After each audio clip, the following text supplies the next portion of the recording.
The first part of chapter 8 was all about the electron configurations. The second part of chapter 8 is about these trends and how the electron counts and configurations just predict the various trends and how you predict them using them. As I was walking around and people asked questions about which one, if you notice, I kept trying to steer you off of the question of what is the trend? So like, does it go left to right or right to left? Does it go top to bottom or bottom to top? And onto the question of why.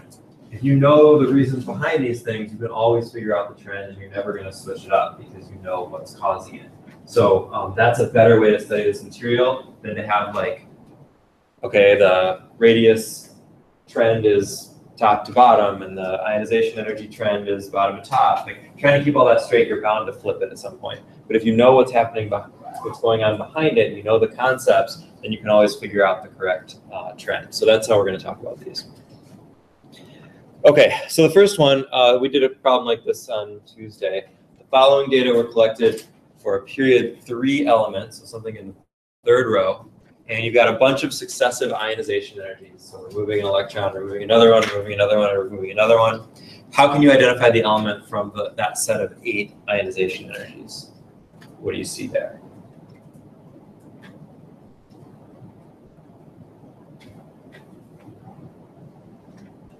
What? Why nitrogen?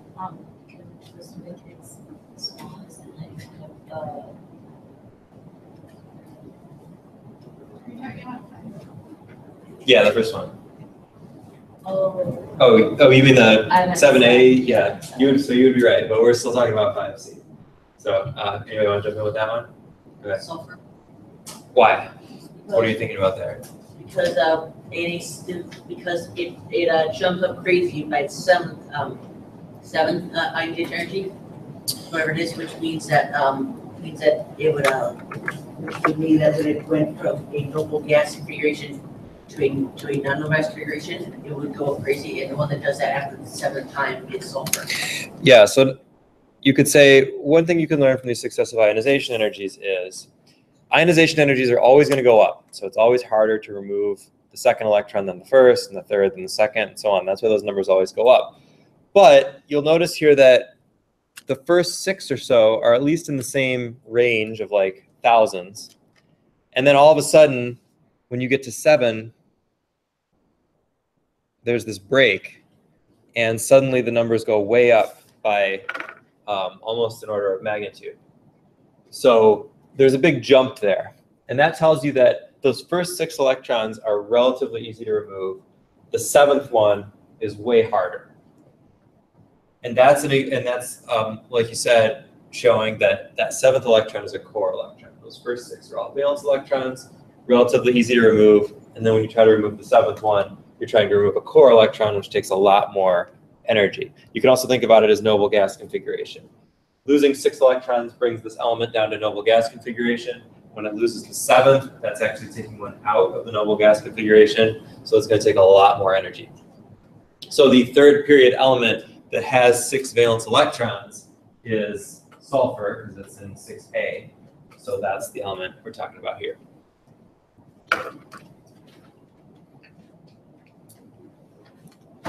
Okay, so moving on, as you already answered, this one is nitrogen, we know, because it has the smallest atomic radius. So we could answer this question like on the quiz or on the exam. Let's say this isn't just a multiple choice question or a fill in the blank question. It says why, or explain your answer. So if you explain this answer as it has the smallest atomic radius because the trend is for radius to increase from top to bottom, that's not a good answer. Because a trend is just an observation. It's not talking about why. There's nothing that answers why in that question.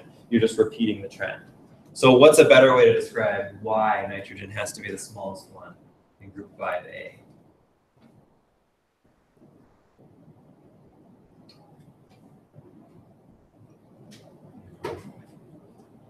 Give it a try. Because of the electrons, yep. Give you more detailed. I probably wouldn't give you full credit if you just wrote because of the electrons on the exam. But it would be a good start. And it is because of the electrons, you're right. What about the electrons?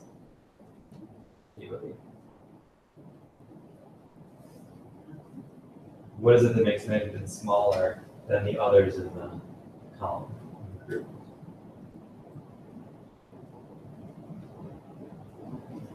I know something about nuclear charge.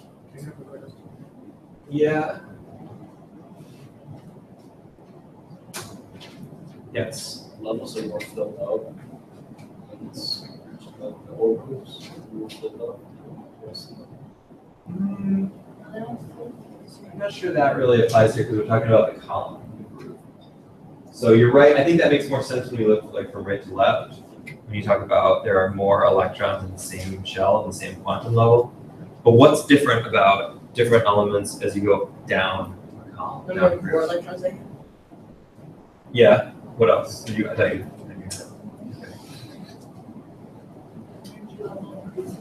Yeah, the energy level increases. The n level or the quantum level where the valence electrons are increases. And every successive quantum level is further away from the nucleus. So like you've got your n equals 2 level, which is the valence electrons on nitrogen. Then the valence electrons in phosphorus are going to be in the n equals 3 level. And the valence electrons in arsenic, n equals 4, and then antimony, n equals 5, and bismuth, n equals 6. So those successive quantum levels have an average distance of being further away from the nucleus. So that's going to make the atom bigger just because the electrons are further away from the nucleus. If you want to talk about it as effective nuclear charge, the attraction between a nucleus and an electron, or a proton and an electron, or any two charges, is inversely proportional to the distance between them. So the farther those charges are apart, the weaker the attraction is. Just like magnets or anything else, or gravity, farther things are apart, the weaker the attraction is. Okay, so using that same logic then, how do we answer B? What's the smallest halogen? Fluorine, yeah. For the same reason, right? Anytime we're comparing size up and down a column, in fact, really, anytime we're comparing anything up and down a column, you're looking at a difference in quantum level for the valence electrons. It's really always the same thing. Different effects, but always the same thing that's happening. What is the non-metallic element in group 4A? I know what it is, but I can't explain it. Okay. What is it? Carbon. Anybody else want to try to explain it? Why is carbon the only non-metallic element? There isn't really a nice explanation using the electron stuff here, but yeah. So that's really all you can say in this case. That we can talk about it this way. So carbon is a non-metal, and you can always answer these metallic, non-metallic questions pretty easily just by looking at that stair-step thing on the periodic table. The non-metals are over on the right, the metals are on the left, and the semi-metals or metalloids are the ones that are right along that blue line. So that makes these questions pretty easy to answer. It also tells us the trend. Anything going more to the left is more metallic, or more to the right is less metallic. Anything more down is more metallic, or more up is less metallic. Just thinking about where you would cross, which direction you have to go to cross that line. If we want to look at the actual electronic reasons for this, it's because metallic elements tend to have low ionization energies and high electron affinities. Or I'm sorry, and low or positive electron affinities. So that means that they want to give up electrons. Metals want to give up electrons and do not want to accept electrons. So we can talk about metallic character the same way we talk about ionization energy. Anything with lower ionization energies is going to be less metallic.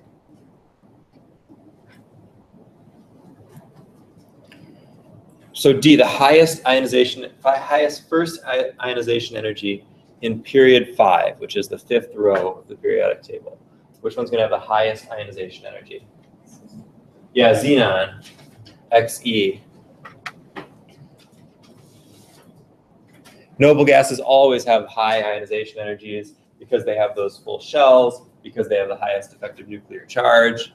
Always going to be the hardest to take those electrons off. So then the most metallic in group 3A, where would you put that one? Yeah, thallium. Nice poisonous element.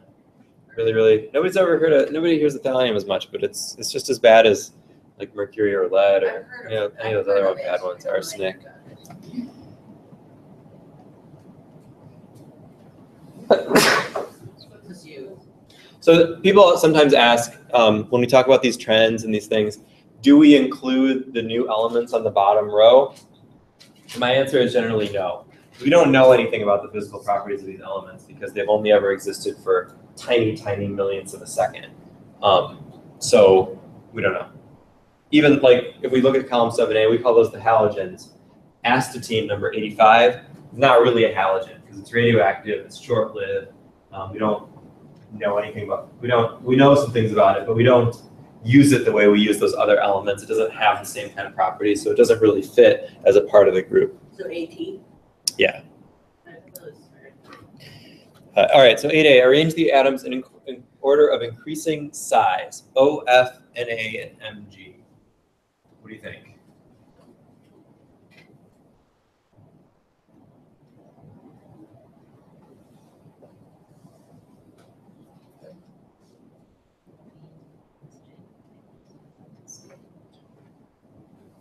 Fluorine,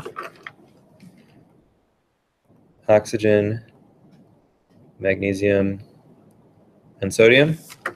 Anybody disagree? Agree? Why'd you pick that ranking? Because if you look at it, Yep. the smallest, like, it doesn't have the smallest number of electrons, but it has the like smallest. You mean fluorine does? Fluorine? Yeah, so right, so oxygen and fluorine are in the second row, so they're going to be in the smallest quantum level between those four. Sodium and magnesium are going to be the next, because they're in the third quantum level, right? So that's kind of the first step, is recognizing that the quantum level effect is really, really big. And anything on a row up here is generally going to be smaller than anything on the row down here. So you can at least put them into two groups, the ones up here and the ones down here. So you know fluorine and oxygen smaller, magnesium and sodium bigger. When you order those two, what kind of ideas are we going to use for that? When you order like between fluorine and oxygen, which one's smaller? So is that when you look at their electrons? Yeah. Fluorine's going to have more valence electrons in the same shell and more protons. So that means that attraction is going to be stronger, kind of pulling them together. So that's that higher effective nuclear charge on fluorine's valence electrons. And that's what explains the trend going from left to right. That as you increase the protons in the nucleus, you pull the electrons closer and make a smaller atom. So anything to the right is going to be smaller than anything to the left in general. All right, let's look at 8B, the next one, increasing size. So how do you want to like this? I walked around and talked to a few people about this one. So you got to be careful with this because when you see those charges, things change. You can't use those basic trends that we use for the atoms because they've lost or gained electrons. And in this particular example, all four of those ions have the same number of electrons. They all have 10 electrons in the ion configuration. So we can't say things about one having a bigger quantum level than the other because they all have the same number of electrons. So what can we say? Or how can we rank these then? Yeah, go ahead. Well, we know that like the positive ions are gonna have a smaller like size than their normal. Right, so the more positive the ions get, the smaller they get, and the more negative they get, the bigger they get. Anybody want to say why? So they lose electrons. They do, so how does that affect the size? Kind of, yeah. What's causing that? The electron, yeah. We're all getting like really, really close, but it's the protons are going to be pulling the electrons more because you've got like in a sodium plus ion, you've got 11 protons for 10 electrons. So there's going to be a much greater force on those electrons than there would be in the neutral ion.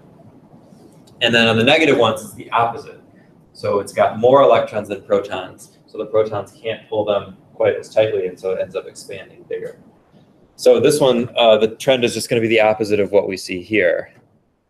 Magnesium 2+ is going to be the biggest, smallest, and then sodium, whoops, and then fluorine, and then oxygen. Another thing to watch with these when you're doing an exam, especially a multiple choice, is read the question carefully. Does it say arrange them in order of increasing size, in order of decreasing size? Does it say from largest to smallest? Does it say from smallest to largest? Make sure that you're putting them in the right order that the question asks for. And the next one, increasing first ionization energy. So looking at that, you should at least be able to, right off the bat, see one of those elements that should have a really high first ionization energy. Everybody know? Argon. Yeah, noble gases are always going to have really high ionization energies. So we can probably assume, we may change our mind, but we can probably assume to start that that's going to be the highest. That's going to be over on the right. So then let's look at the periodic table of what we're comparing it to. Sulfur, aluminum, and sodium. What do you think?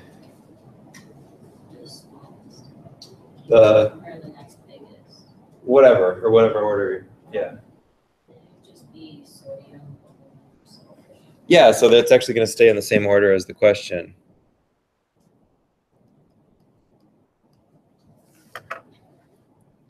So as we move to the right, you have that greater nuclear charge holding the electrons, so it takes more energy to ionize. Okay, this one gets a little bit trickier because now we're looking at the second ionization energy. So this is the energy that it takes to remove the second electron after you've removed the first. And that little 2 makes a big difference because if this were first ionization energy, we would say, okay, that's the same as the previous one, so they're just going to be in order left to right. But since it's the second ionization energy, it's a little bit different. So what do you think?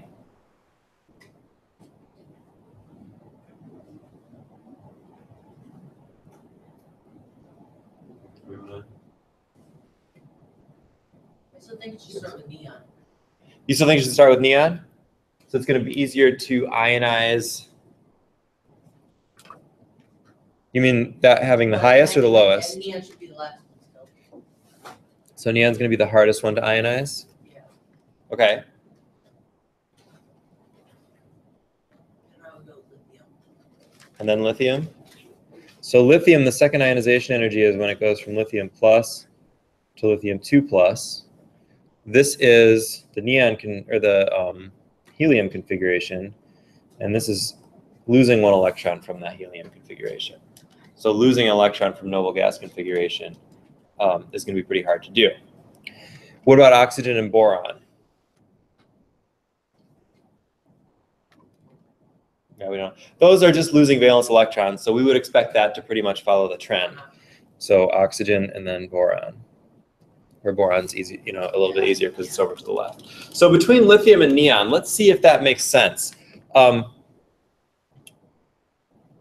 With neon, you've got 10 electrons, 10 protons. You lose one, and then you lose another one. With lithium, you've got 3 electrons and 3 protons. You're losing one, and then losing from the noble gas configuration. So we can look this up because I might be totally wrong here. But my guess here is that actually those are going to be switched. I don't know this, so we'll look it up and I might be wrong. But my guess is these are going to actually be switched. And the reason for that is even though neon is in noble gas configuration, that second ionization energy still represents losing a valence electron. Remember, the valence is always the outermost shell. So that neon second ionization is losing the second valence electron. Whereas the lithium second ionization is losing a core electron from a shell that's much closer to the nucleus. So my guess is going to be that that's going to be much higher, take a lot more energy. Remember that big jump between the valence electrons and the core electrons? I think that's going to outweigh the fact that noble gases are hard to ionize. So let's look that up. See if I'm right or not.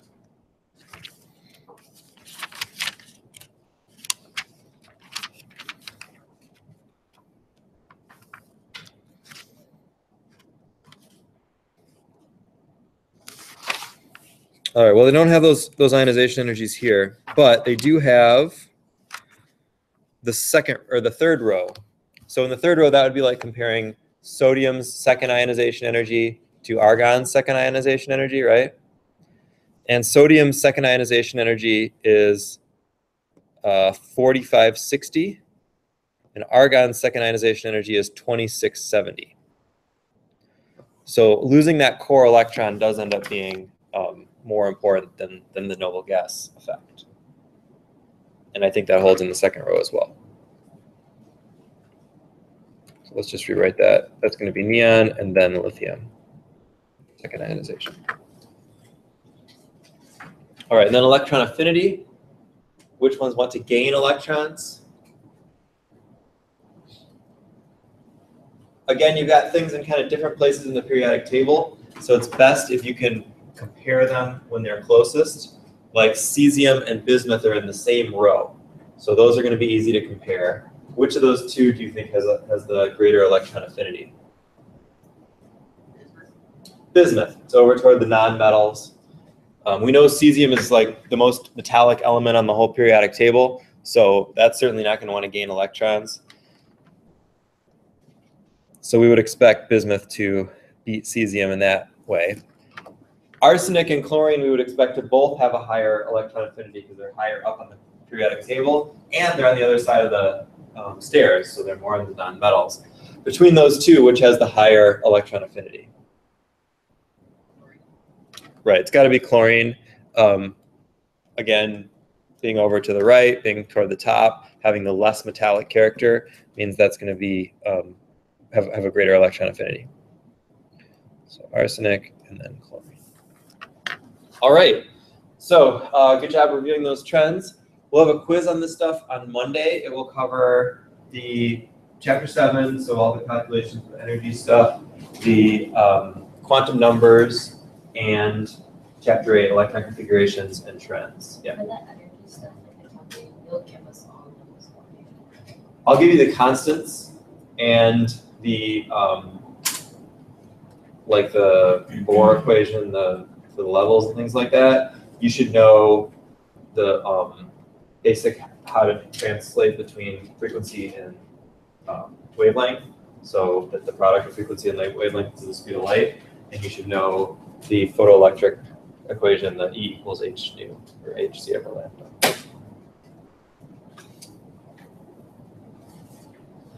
I think we're gonna do a second quiz next week, so we'll have a 2-quiz week because the exam's on Thursday, and I want to make sure we have a quiz on chapter 9 before the exam. I think that will be helpful. It also just means we'll have an extra one to drop. So we'll do the quiz on chapter 7 and 8 on Monday, and we'll do the quiz on chapter 9 on Wednesday, because chapter 9 is going to be on the exam on Thursday.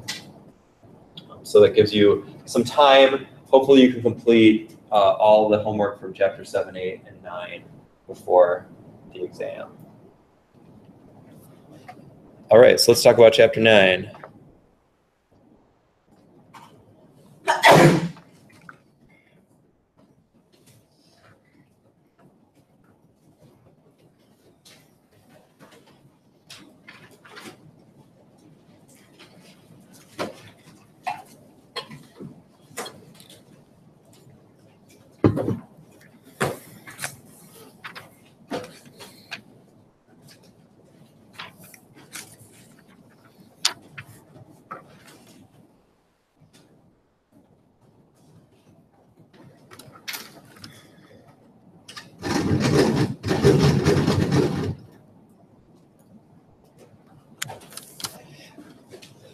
Okay, we're going to look at chemical bonding, the different types of chemical bonds, and then how to construct structures that show those. We know a lot about the electrons now. We know the valence electrons. We're going to use all that information to figure out how atoms connect together. So there are 3 types of chemical bonds that we're going to concern ourselves with. We're mostly going to focus on 2 of them. One is ionic bonding. And we've thrown around these terms before. This is usually metal and non-metal, but in general, we're just going to say it's charged particles. polyatomic ions make that definition not so great, the one about metals and nonmetals, because you can have things like ammonium nitrate, where you have ammonium ions and nitrate ions connected together. One key part about ionic bonding is that there's no sharing of electrons. So ionic bonding is not really a bond, it is a bond, but it's really just an attractive force between opposite charges.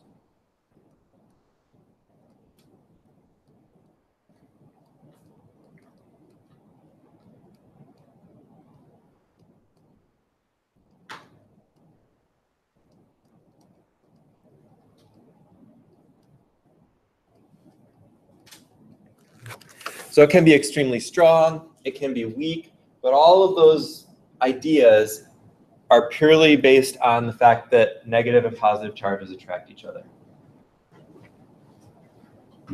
So for some examples, you have things like sodium chloride, which is sodium ions and chloride ions.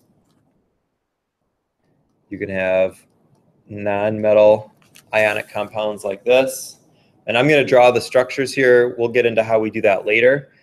But that's ammonium ions.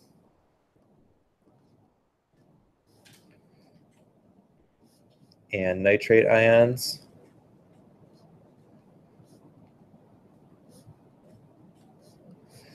There's actually a couple of charges on there. We'll get into why that is later.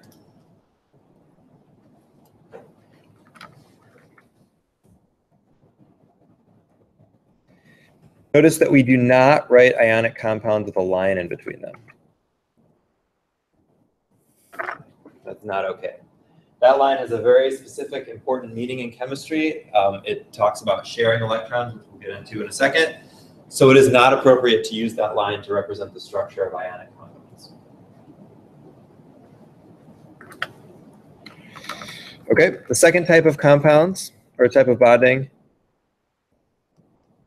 is covalent bonding. That's sharing electrons.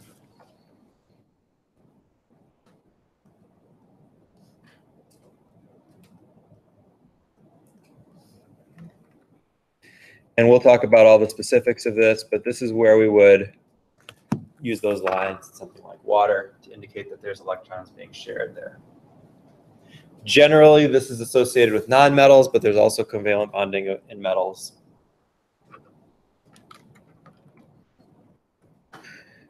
And then the third type of bonding is called metallic bonding.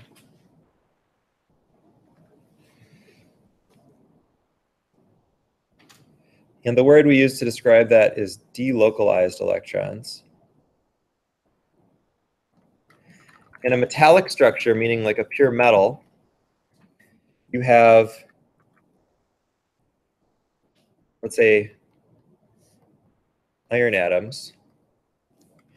And the electrons are not associated with the atoms at all. They're kind of floating freely all around the structure. So they're not specifically associated with the metals. And that's what gives metals all their nice properties, like being able to be dented without breaking, because the electrons can rearrange themselves to fill in the gaps. Whereas ionic or covalent compounds, when you induce a stress, the electrons get pulled off with their atoms. In a metal, the atoms rearrange and the electrons kind of fill in spaces. That's also why metals are electrically conductive, because the electrons can move freely throughout the structure. So we're not going to get too much into metallic bonding in this class. We're going to focus on the other two today in this chapter.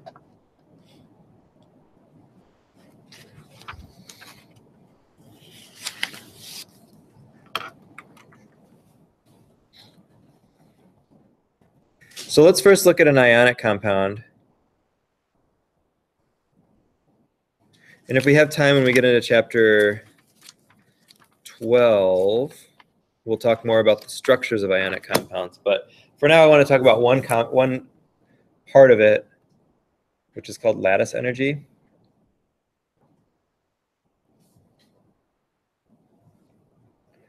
The lattice energy is officially defined as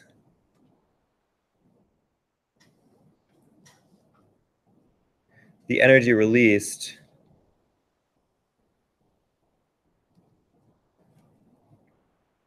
when an ionic compound is formed from pure elements, or pure ions.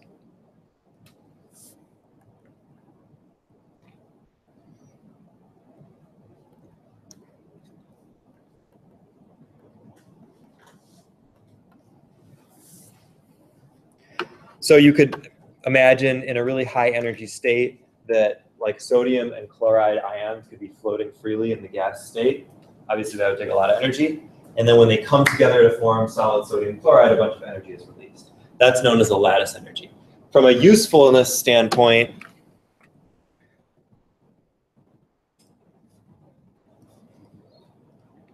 it tells us how strong the ionic interactions are.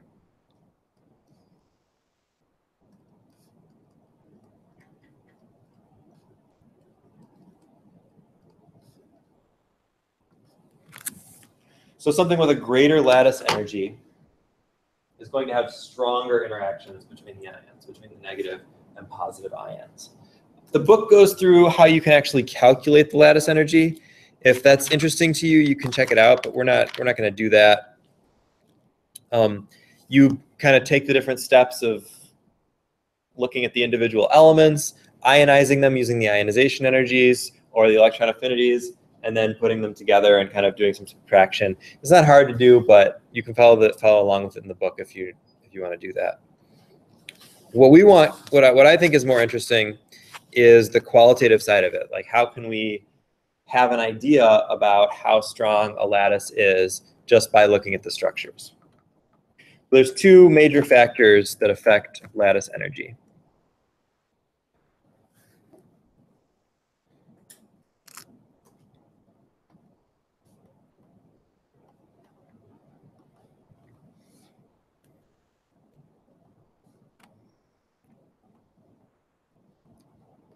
Ion charge and ion size. So let's see if we can figure this out without me telling you the trend. Charge. Do you think that a lattice will be stronger, that it'll have a higher lattice energy, so a greater attractive force, if the ions have higher charges or lower charges? What makes the most sense to you? Higher? Why? Just kind of a gut feeling? Anybody else? You're right.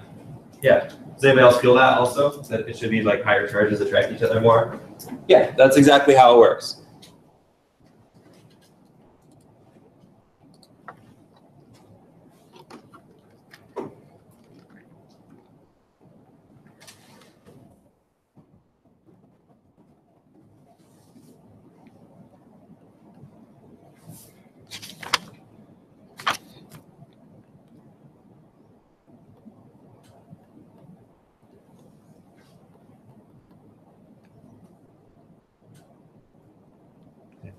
And that, again, just comes from Coulomb's law, how charges attract each other. If you have greater charges, you have greater force. If you have smaller distance, you have greater force. Those are the two parts of that equation. So as an example, let's compare sodium fluoride and calcium oxide. Sodium fluoride is +1 - 1. Calcium oxide is +2 - 2. The lattice energy for sodium fluoride is 910 kilojoules per mole, and for calcium oxide is 3414. So big difference there. Increasing those charges is going to give us a much higher lattice energy. What about the second one, size? Do you think bigger ions will attract each other more strongly, or smaller ions will attract each other more strongly?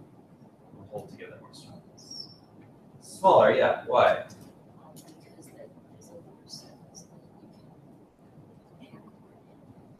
That's true, but that's actually a different effect that has to do with structures. But you're right. In this case, it's just the distance between the charges goes down when you have smaller atoms. So the smaller the ions are, the closer they are together. Like if you imagine the charges being kind of averaged around the size of the sphere, if they're smaller spheres, those charges will be closer together than if they're bigger spheres. So ion sizes is again kind of what we expect. Smaller ions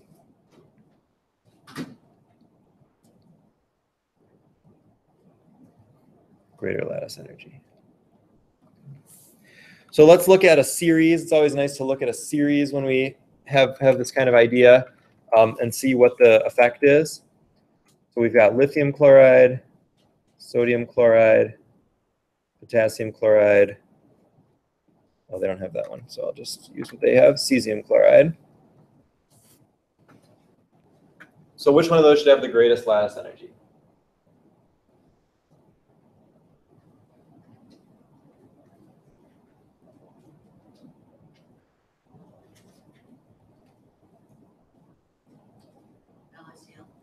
LiCl, because lithium is the smallest. Chloride stays the same. Lithium is smaller than sodium, sodium smaller than potassium, potassium smaller than cesium. That's our trend for ionic size since they all have the same charge. And that's true. So it's not as big of a difference as with the charge.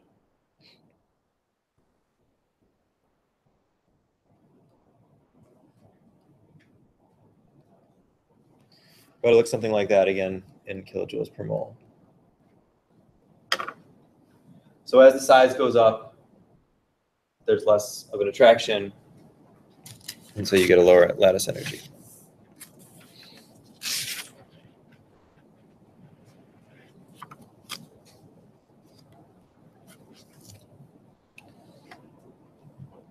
Okay, in the end of the chapter, we'll talk about where this maybe breaks down a little bit, but that's the basic ideas of ionic bonding that you should know about.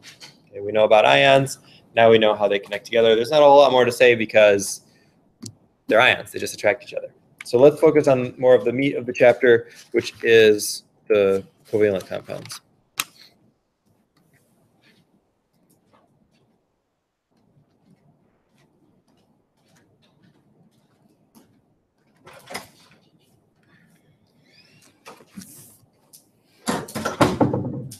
So covalent bonding is that sharing of electrons, and here's why it works.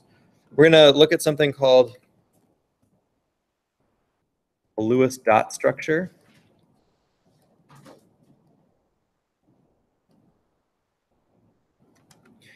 Where you just draw the valence electrons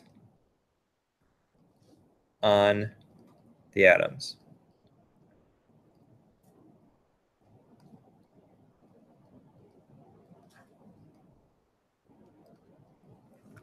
So if we wanted a Lewis dot structure for hydrogen, we would draw an H, and then we would say, okay, how many valence electrons does hydrogen have? Anybody? 1. So we draw a little dot showing that hydrogen has 1 electron. If we wanted to do the same thing for oxygen, how many electrons? How many valence electrons? 6. So we draw 6. Now it doesn't really matter how you draw them. Just for accounting's sake and for some stuff that's going to come up later, we put them in pairs because we know electrons like to be in pairs, and then we distribute them, those last 2 without their pairs. So that makes for a really nice visual way to see that it has 6 electrons. We can also say it's missing 2 because we know from our work with ions and from electron configurations that most atoms want to get to 8 electrons, or at least get that full valence shell. So we could do this with any of the atoms. When we talk about covalent bonding, we talk about how these things come together. So if we had 2 hydrogen atoms,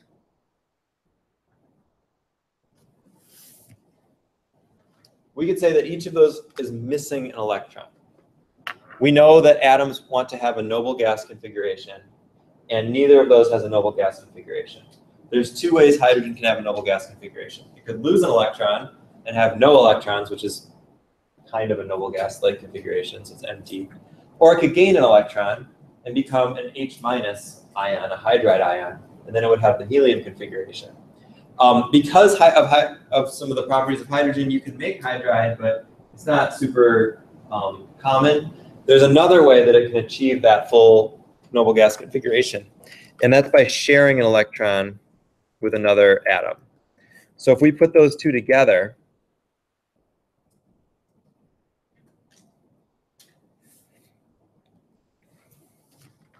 we have something like this. And now we say that those shared electrons count for both valences.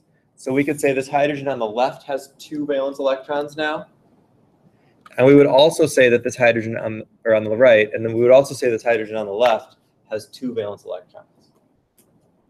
So how does this work? Well, it's just like the word says, covalent. Is there a graph here? Oh. I must have taken the graph out of this.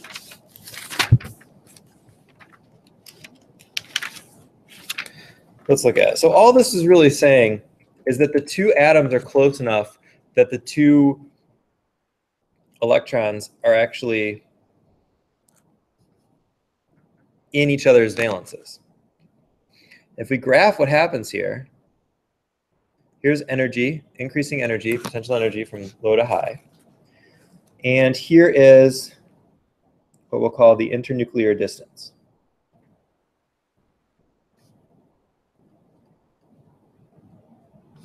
So how far the 2 nuclei are from each other. If the 2 nuclei are relatively far apart, then the energy is whatever the potential energy of a free hydrogen atom is. If the 2 nuclei are right on top of each other, then the energy is essentially infinite. So it's going up toward infinity because 2 positive charged nuclei can't actually be right on top of each other. But in the middle, something happens where there's a distance that minimizes the energy.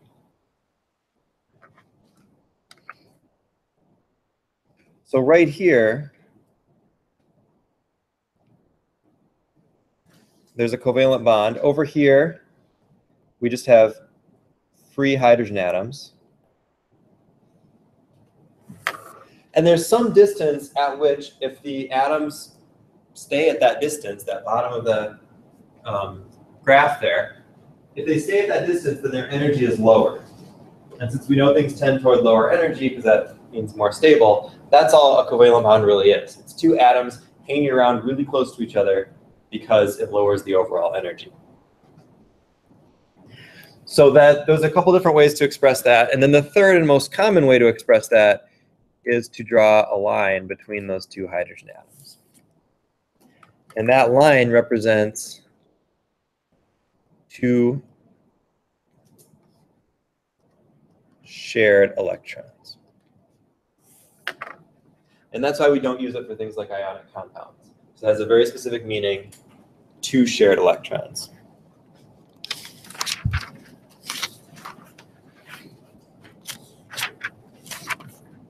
Okay. Let's think about how that works with hydrogen and another species, chlorine. How many valence electrons does chlorine have? 7, yeah.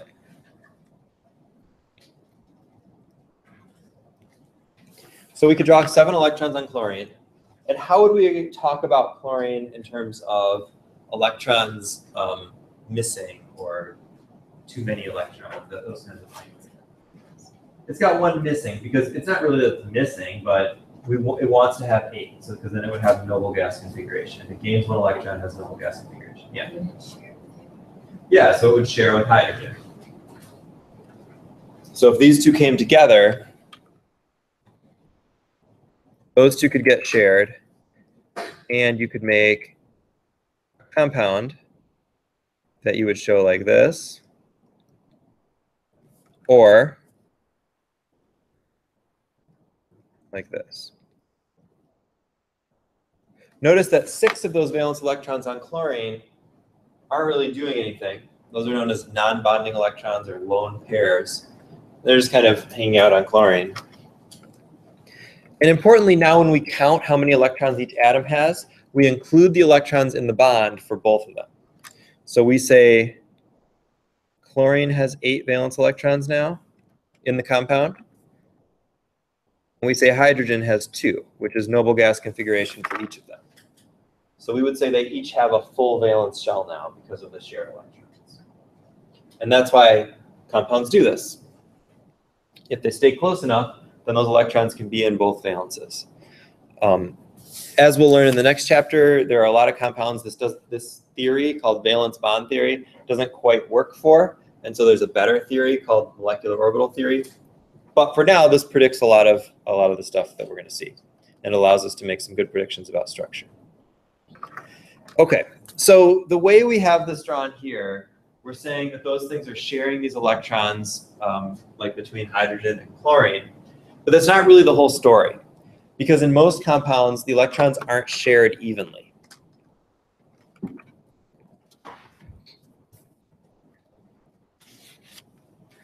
So if we took that HCl molecule, we'll draw it a little bit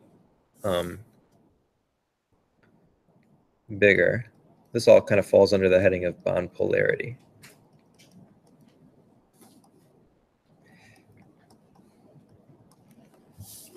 All right, there's our HCl.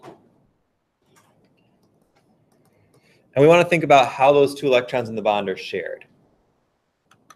They're not shared evenly. In fact, those 2 electrons kind of are lopsided over on the chlorine side.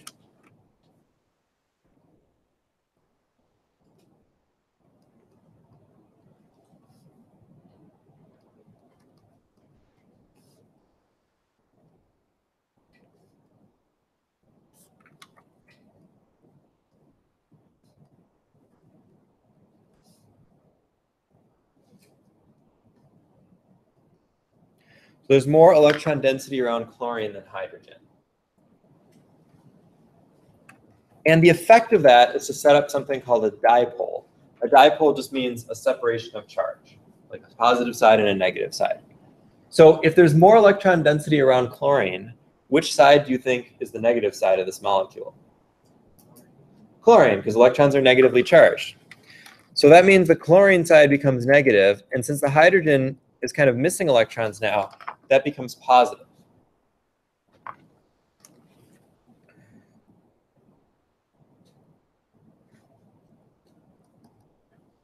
Call that a dipole, or a separation of charge.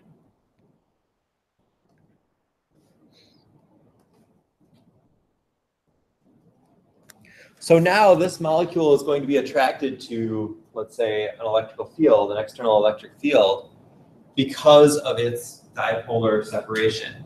Whereas something like hydrogen is not going to have that because it's symmetric and the electrons aren't pulled to one side or the other.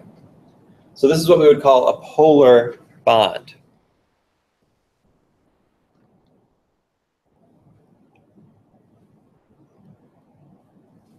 Because of that uneven separation of charge. There's a couple of ways to write this.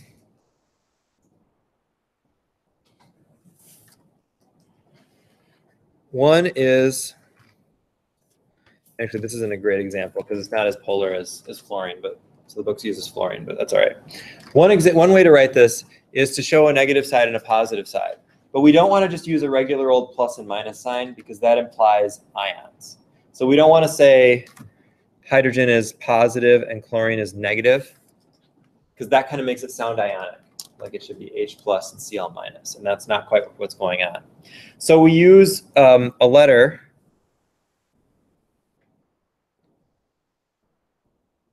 the Greek letter delta. Delta means difference, so it's usually, or it stands for difference. It's often used in that way in math and science. So the letter delta can mean partial positive or partial negative.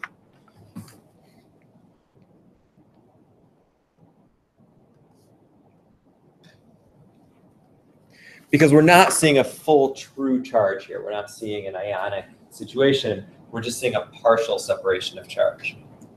The other way that this is sometimes written in a bond is an arrow with a plus side on the tail to show that the electrons are being pulled toward the negative side.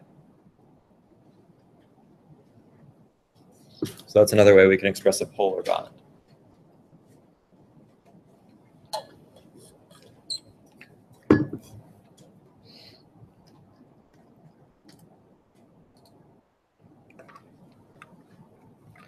So what causes this bond in polarity is this factor called electronegativity.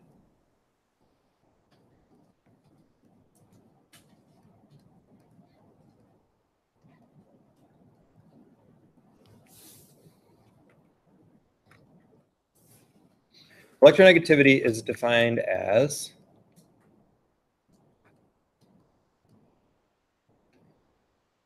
the ability of an atom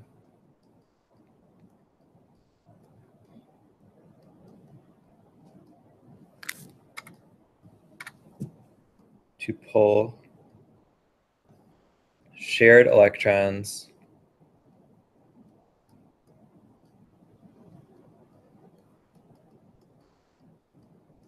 toward itself.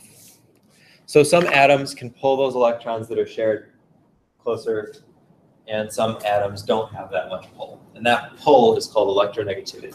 Notice that it's not the same as electron affinity. Electron affinity is described or is defined as the energy. It's actually an energy that's released by adding an electron to an atom. That's a different process. This is just saying in a covalent bond, which atoms can pull those electrons closer. And it's a unitless quantity. So I'm going to grab the table from the book so we can take a look at this.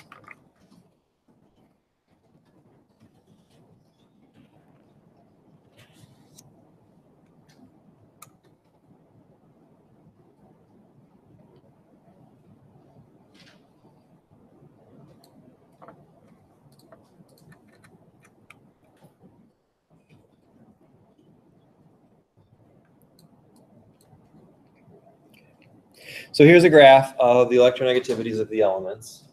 It's kind of a neat 3D graph, so you can see the position of the element and then also its electronegativity.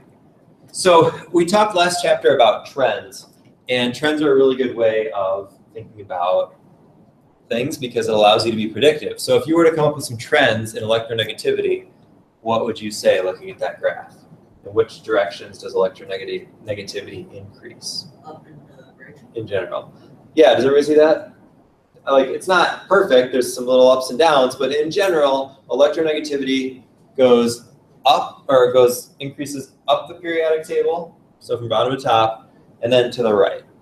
And another way of thinking about this and remembering it is that fluorine is the most electronegative element. It's given this value of 4.0. By a good amount. Yeah.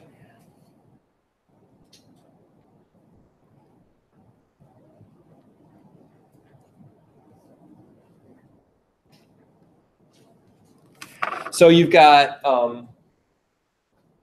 fluorine as the most electronegative element. Everything else kind of goes up into that direction. And in general, we're only really going to be worried about electronegativity in the nonmetals here when we talk about covalent bonds. Because we know with the metals over here, we're talking more about ionic bonds anyway. So the necessity of looking at the electronegativity and trying to figure stuff out from that isn't going to be as great. Okay, so the general trends here are going to be this direction from left to right, and this direction from bottom to top, all going toward fluorine. And that allows us to predict when a bond is going to be what we call polar. It actually kind of helps us predict ionic behavior too. If we look at this continuum,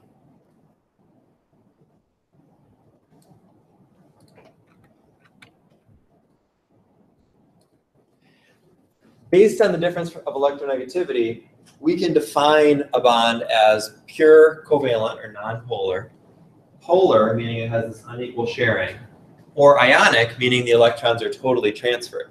So it's really a continuum. You either have perfect sharing or you get lopsided, lopsided, lopsided, and eventually you get so lopsided that we call that ionic, and the electrons have been transferred. The numbers given here, where you switch from nonpolar or to polar and then polar to ionic, those are just kind of rules of thumb. They're not always exactly right, but they're a good basic idea of where you would expect to find polarity versus non-polarity. The thing that confounds that a little bit when we talk about ionic bonds is something like this. Because you can actually measure ionicity. You can measure how ionic something is. Anybody know how? How can you tell if something actually had ions or not? If it was actually made of ions or not? Solubility. Not quite, because ionic compounds can neither be soluble or insoluble. You can put it into a solution and run electricity through it. Yeah, that's really the test here. If you have ions, then it should be able to conduct electricity. If you don't have ions, then it won't conduct electricity. So the more conductive it is, the more ionic it is. And so what this graph is showing is on the y-axis is the percent ionic character, meaning how does it conduct electricity. On the x-axis is the difference in electronegativity. So for instance, you can see that there's basically a trend from bottom to top going up diagonally, which means there's a good correlation between that electronegativity difference and that percent ionic character. But it's not perfect. So you can see some outliers here, like HF has a pretty high electronegativity, but we would expect, or difference, but we would expect it to be more ionic with such a high electronegativity difference, and it's not as ionic as we would expect. Some of these compounds, because of the metal, things like potassium and cesium, which have really high metallic character, are more ionic than we would expect just based on their electronegativity. So it's not perfect. It's not a perfect way to figure that out, but it is a general good rule of thumb.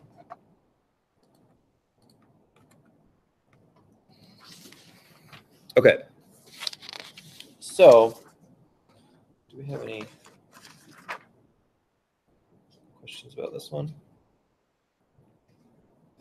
Yeah, so flip to the very first page of this packet. And we're going to skip the first couple. And look at number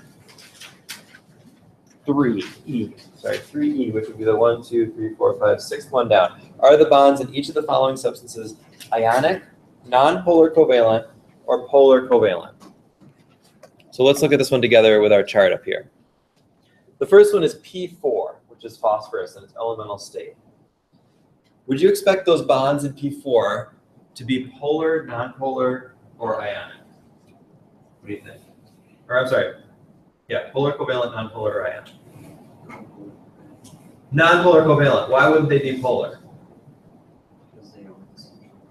Yeah, they all have the same electronegativity. It's all just phosphorus. Just P, P, P everywhere. That's not right. But anyway, it's phosphorus-phosphorus bonds, so they'd be non-polar because there's no difference in electronegativity. What about the next one? SO2. What kind of covalent bonds are in SO2? Sulfur, oxygen. Yeah, it's going to be made of sulfur-oxygen bonds, and we'll talk about after the break how we actually construct that structure and see that. But those bonds are going to be made of sulfur and oxygen bound together. So where does that fit? Is that going to be polar, non-polar, or ionic? It is polar. How did you figure that out? The difference in between the electronegativity. Right. So you look at sulfur is 2.5 and oxygen is 3.5. So the difference between them is 1, which is a pretty significant difference. So that tells us that's going to be polar. Now, how do you answer that question if you don't have the chart with the numbers in front of you, like on the exam? Can you still answer that question, or do you need the numbers? Just tell that oxygen's higher than sulfur. Closer to Yeah. Yeah, we can use the trend. So we can say, all right, we know that things up on the second row are generally higher electronegativity than things in the third row. So if it's between sulfur and oxygen, probably it's going to be polar. Now, we might be wrong. You can find lots of places in the periodic table where the difference between two things that are right on top of each other isn't that great. Like for instance, sulfur and selenium would not be polar, even though sulfur doesn't have selenium. So you can't know for sure without the chart, but you can make a pretty good guess. Let's try that next one, CS and Cl. Ionic, nonpolar covalent, or polar covalent? Cesium chloride, anybody? Ionic, how do you know? Well, because cesium has a low electronegativity and then chlorine has a. Yeah. Yeah, cesium's got a low electronegativity, chlorine's really quite a bit higher. You can also look at that they're on opposite sides of the periodic table. You could also look that one's a metal and one's a non-metal. That's pretty often going to be a ionic situation. And the last one, OF2. That's made of oxygen-fluorine bonds. Is that going to be polar or non-polar or ionic? What do you think? Non-polar. Why non-polar? They are close to each other, but that one's actually going to be polar because there's still a pretty significant difference in electronegativity. Our rule of thumb here was that anything over 0.4 we're going to consider polar. And so there's 0.5 difference between O and F. And so we would still consider that a polar bond. Not hugely polar, but still polar. So that trend going from left to right holds here. This is another thing where just practice helps. So if you do your homework and you're ranking electronegativities, the more you see it, there's only so many different types of bonds, especially up in that upper right-hand corner. So once you've seen those a few times, you probably know. All right, let's stop there and take a break, and we'll come back and build some Lewis structures.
like that.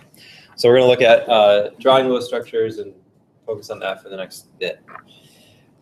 This is how we can determine how exactly atoms are connected to each other in a molecule and how they share their electrons and how we can show it on paper. It's going to be the basis for all we do in the next couple chapters when we talk about shapes of molecules and intermolecular forces and solutions. Basically, the rest of the semester is all going to be based on being able to do this well. So let's do it. So here's what you do. We're going to take all of our atoms and try to put together a structure that makes sense. So we'll start simple. We'll start with water, which we know the Lewis structure of pretty much anyway. But we're going to go through the procedure with something we know so that when we apply it to something we don't know, it's still the same procedure. So the first thing you're going to do is collect what we might call our materials, which are atoms and electrons.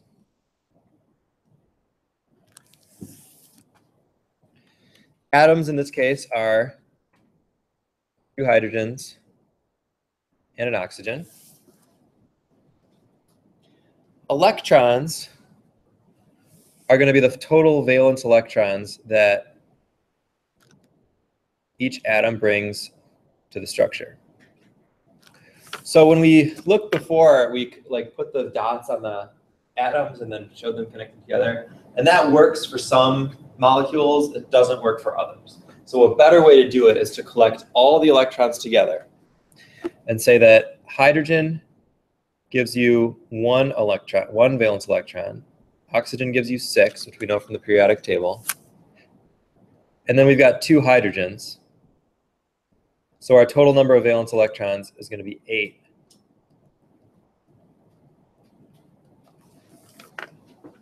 Okay.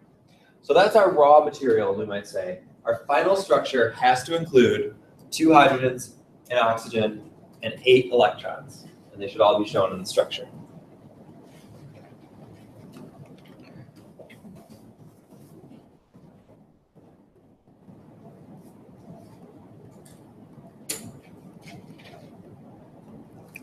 Connect atoms. Now, there's usually various choices for how you can connect the atoms. It's not always obvious how you're supposed to connect the atoms. So there's a couple quick rules that we might want to use just until we get to the next part, which will allow us to evaluate our structures and figure out whether they're good or not.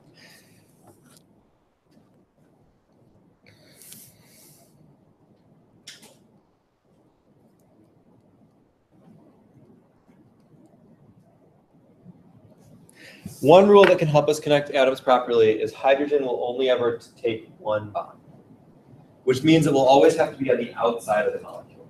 Because if it's on the inside, it'll have to connect to other stuff. And since it can only connect to one thing, it has to be on the outside. So it kind of has to be around the outside of the molecule. The way the book says that is they're always terminal. But just hydrogens are always going to be around the outside because they can only have 1 bond. Another clue here is that in general,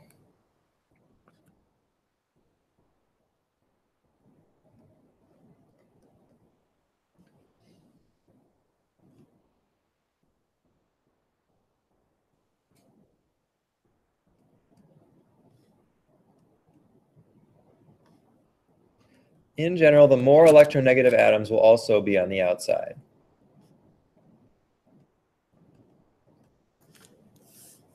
We should specify here, not hydrogen. Hydrogen always has to be on the outside. So that one is not always going to work, but it can be a good clue.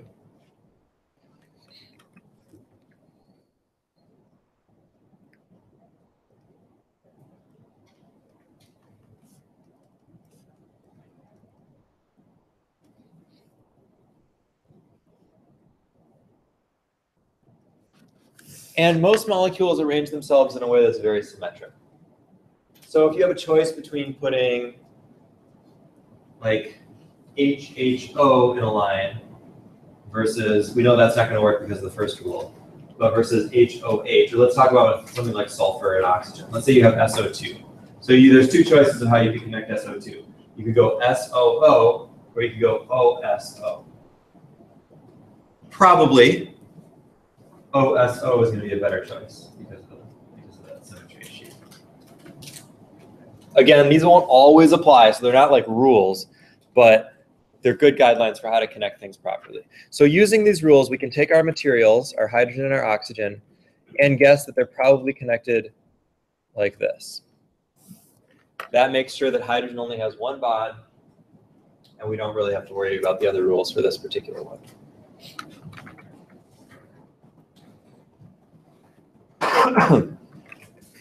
So then third,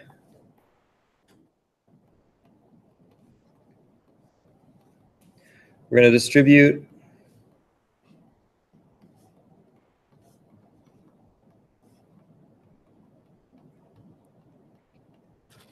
the rest of the electrons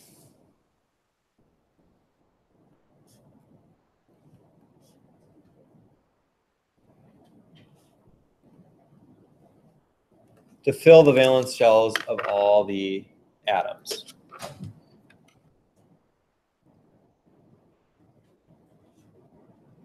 Usually 8, which we call the octet rule. And we'll talk about some exceptions to that. But generally, we want to fill up the valence shells of all the atoms. So the way we would do this in this case is we would take our skeleton, our basic connection here, and we would look at our atoms that or our electrons. So we've got 8 valence electrons total. How many have we used so far in drawing that structure? 4, because each of those lines represents 2 shared electrons. So we've used 4 electrons, and that means we have 4 left. Now there's a couple things we can do with those 4 remaining electrons. One is we can just stick them on remaining atoms. And the second is that we can make multiple bonds. So instead of just sharing one pair of electrons, atoms can share multiple pairs of electrons.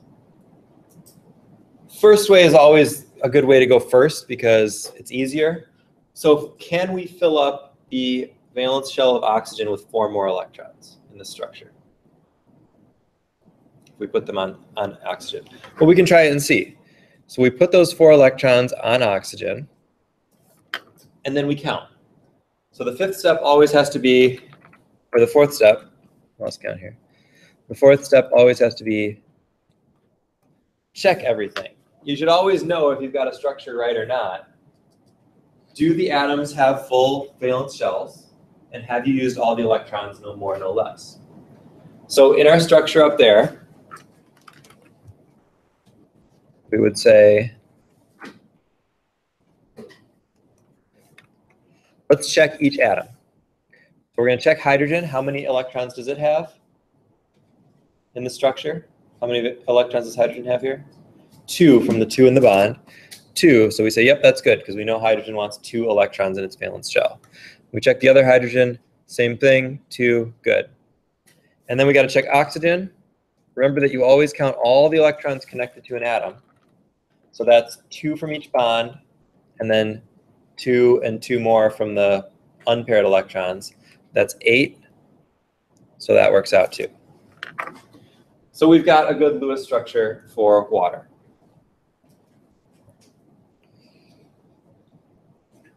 All right, see how that works?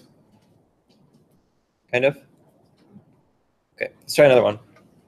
We'll keep getting a little bit tougher and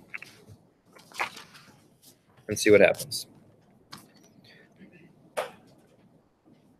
Let's try CO2. So same thing. First, we're going to collect what we've got. We've got a carbon. We've got 2 oxygens. The total electrons here are 4 from carbon, 6 from each oxygen, and there's 2 of them.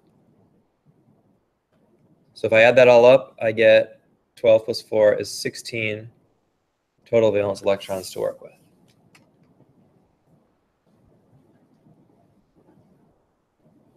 Okay, second step, connect the atoms. We've got 2 choices here, COO or OCO.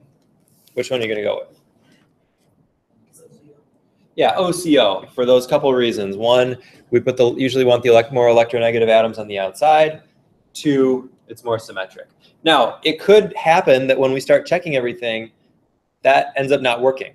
And then we go back and say, okay, well, maybe we picked the wrong one and we actually have to do the weirder one. But at first, we're more likely to get it right to start with that one. So let's try that. O, C, O. All right, so I've got 16 electrons total.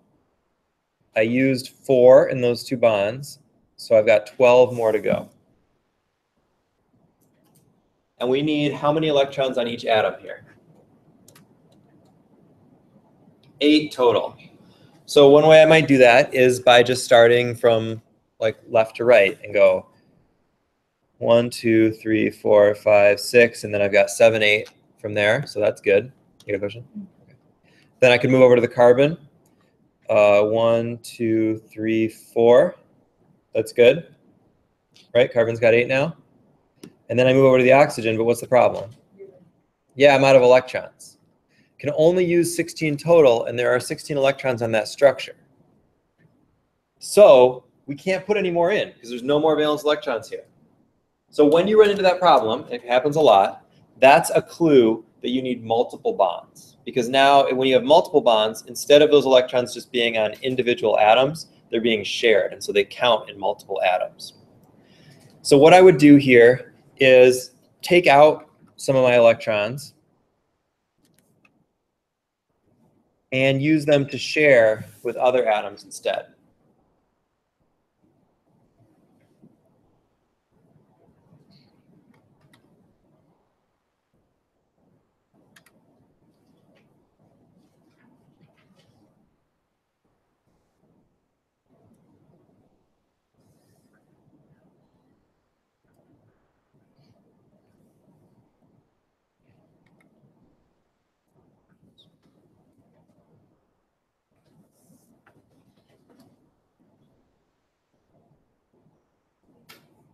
All right, so that works, right? So let's check it. Does each atom have 8 electrons around it? Oxygen, 2, 4, 6, and then 8. Carbon, 2, 4, 6, 8. Oxygen, 2, 4, 6, 8. So we're good. We got a good structure. Does anybody know the structure of carbon dioxide? Is it that? That was a bent molecule. What? That was a bent molecule with just 2 double bonds. It's not bent, but you're right. There's a more the actual structure of carbon dioxide, if you like looked it up, would look like this.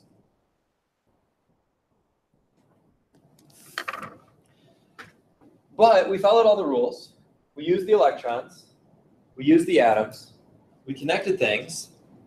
So based on what we've done so far, could we make a distinction between those 2 structures? We really can't. They're both good structures in this case. And the word for those 2 structures is resonance forms. We'll get into that in a little bit. But resonance forms are just different ways that you can distribute the electrons and still have correct Lewis structures. So we need some way to figure out if one of those structures is better than the other. And the way that we do that is through something called formal charge.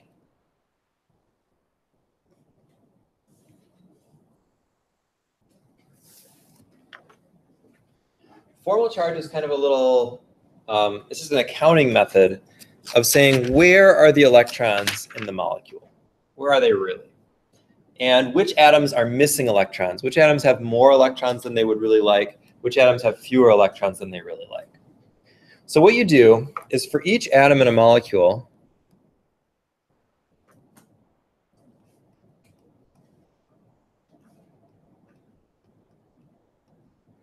we calculate this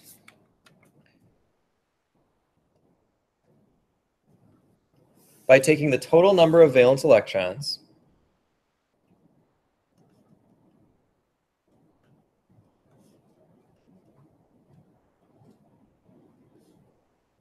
subtract the number of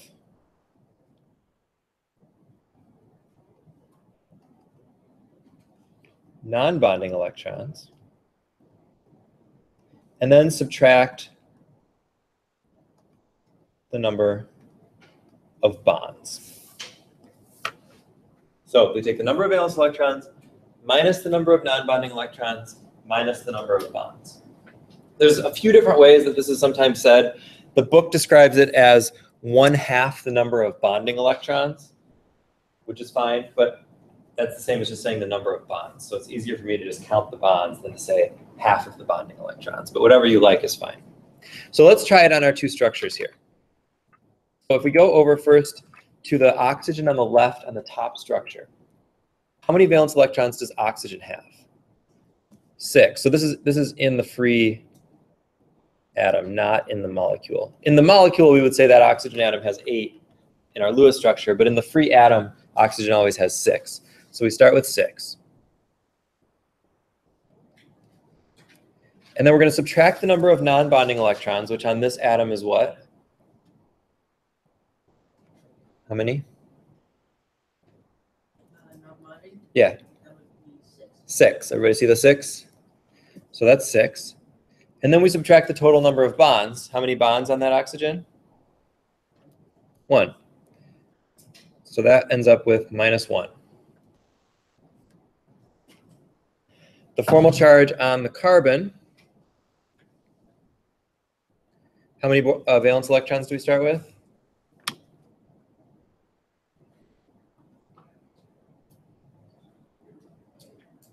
Yep. Yeah. Because 6 minus 6 minus 1 is -1. Right? I mean, 6 minus 6 is 0, and then -1 is -1? Okay. So what do we start with the carbon? Did you have a question? So we start with 4. We subtract the number of non-bonding electrons, which for this carbon is what? I'm still kind of confused on how to get that. The non-bonding electrons or the valence electrons? The non-bonding.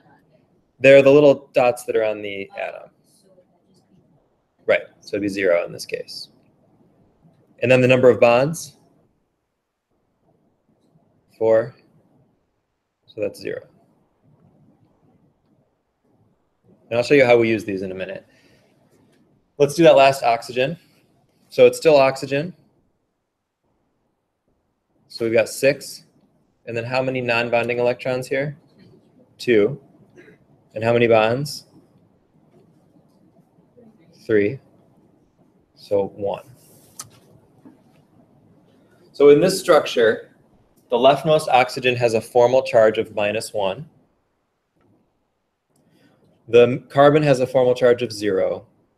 And the rightmost oxygen has a formal charge of 1 or +1.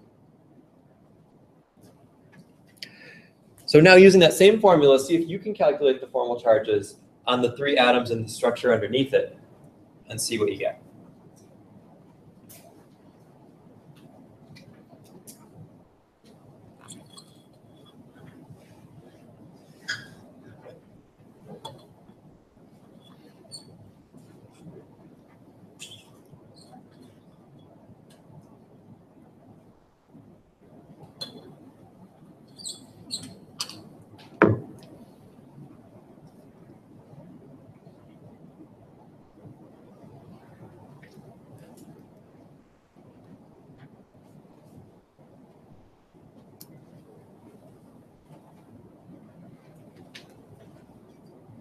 Yep.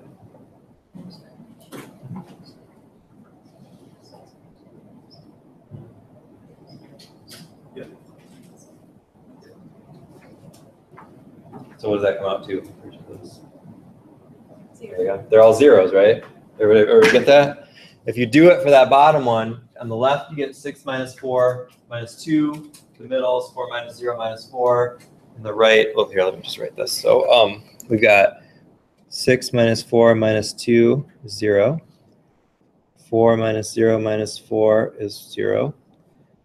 And 6 minus 4 minus 2 is 0. So one formal charge has -1, 0, 1, and one formal charge has 0, 0, 0. So that's usually evidence that the structure with the fewer formal charges is the better structure, because that's telling us that that the electrons are more appropriately distributed for the types of atoms that are there.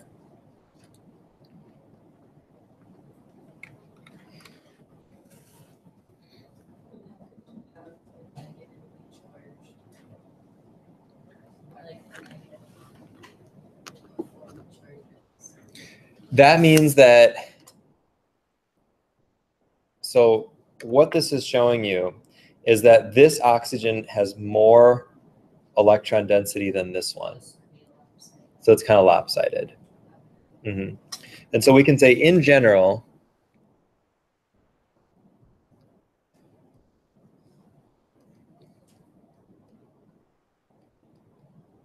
better Lewis structures have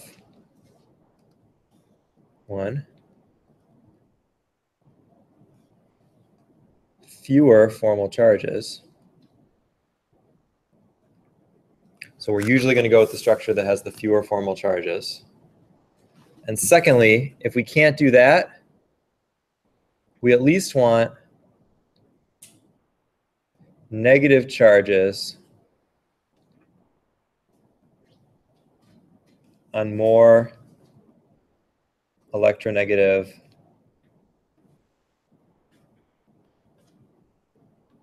atoms, like nitrogen, oxygen. So if you have to have some negative charges, you don't want them on like carbon if you can avoid it. You'd rather have them on other atoms. So this is a way that we can evaluate different Lewis structures. And when we write them down in different ways, if we're not sure how to connect something or where to put double bonds or triple bonds or whatever, you just try something out, figure out the formal charges, and then see if there's a better way to do it.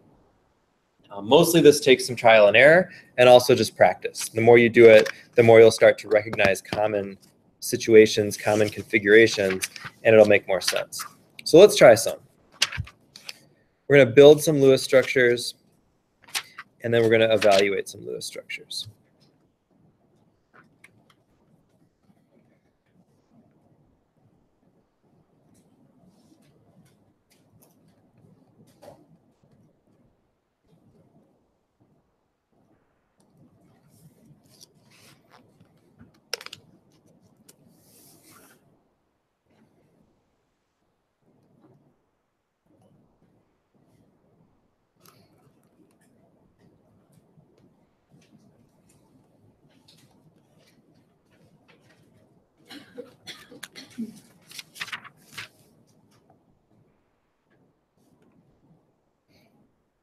And then we'll look at some unusual situations.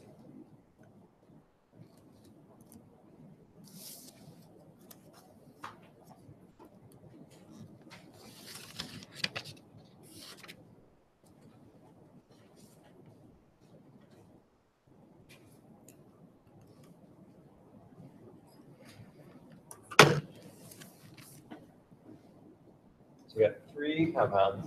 See if you can work through the procedures and come up with Lewis structures for those. If you get the structures, this should always be a part of your drawing structures. Make sure that you include those formal charges.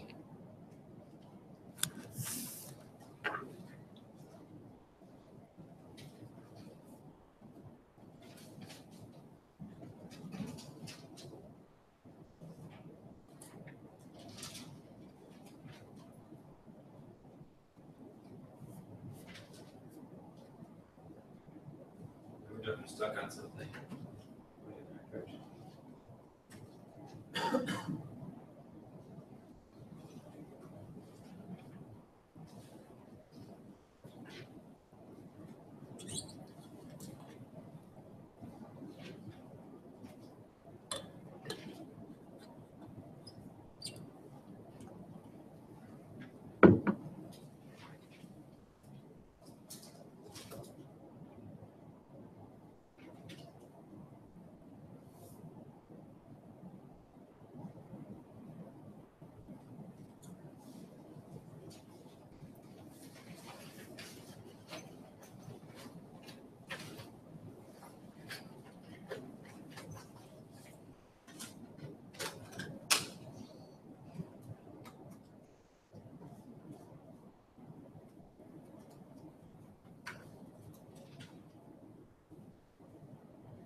Even if I get that first one to work out, think about the symmetry. Think about how you can connect those in a more symmetric way.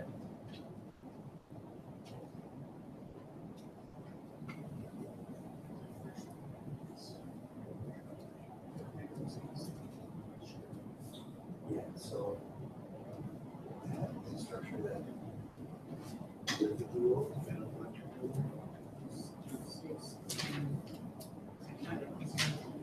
okay. All this work shows you this. So it has happened. Not with electrons. They do this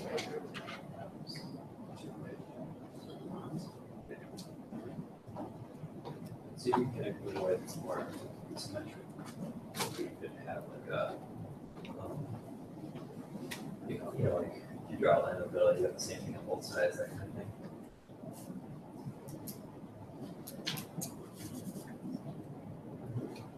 But well, I think you'll find that it's going to be that way. It's not going to work out this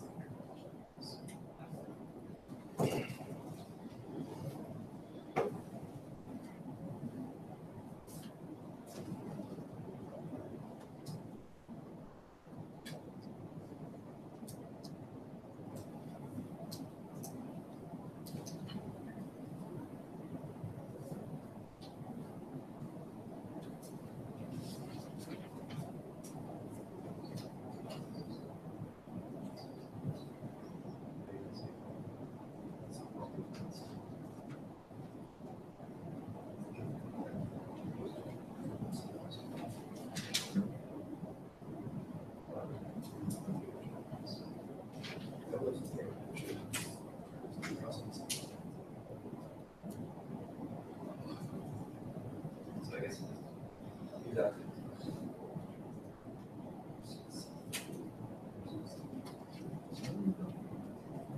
Right. Check, make sure.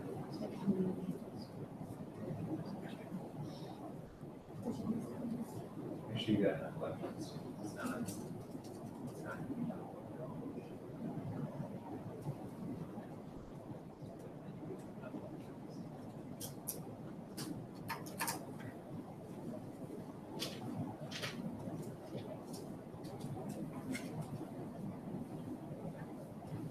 All right, let's take a look at this first one. So I saw a lot of different ways of arranging these atoms, and most people chose to arrange them in a straight line. So like Cl, Cl, Co, or Cl, Co, Cl, that kind of thing. There's a better way to do it, and that's if you do it that way, you can get it to work out as a structure, but the formal charges are all over the place. So a better way to do that, a more symmetric way to arrange it, is like this. Okay. See how that has that nice symmetry where you can cut it in the middle and it's the same thing on both sides? So that's usually a clue that, that that's a better structure if you can make a structure that has that kind of symmetry.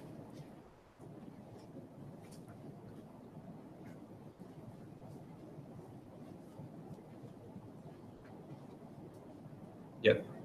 Would it be more like bent more because Yes, but oxygen is a- yes, but we're not going to get into that till the next chapter. The next chapter is all about the shapes. So, yeah. At this point, we just want to focus on getting everything connected right. So if we do the rest of the connections here,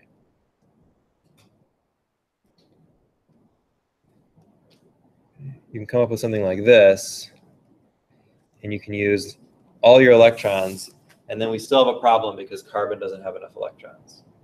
So that tells us we've got to do a double bond. You can either do the double bond from the chlorine or from the oxygen. If you do it from the chlorine, you get more formal charges on the chlorine. If you do it from the oxygen, or actually you can't do it from the chlorine because, yeah, you just get a formal charge. So you got to do it from the oxygen. And then if you do the formal charges, you'll find zero formal charges all around. So in this case, there's no formal charges on the atoms.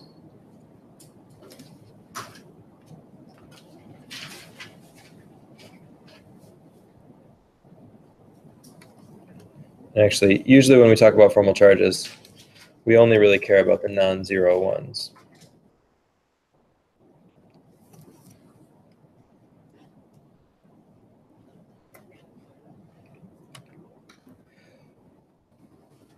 Let's look at the next one.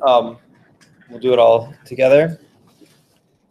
So you've got NO3 minus, which means 5 electrons from the nitrogen, 3 times 6 from the oxygen. And what do I do about that minus? The fact that it's an ion. You know?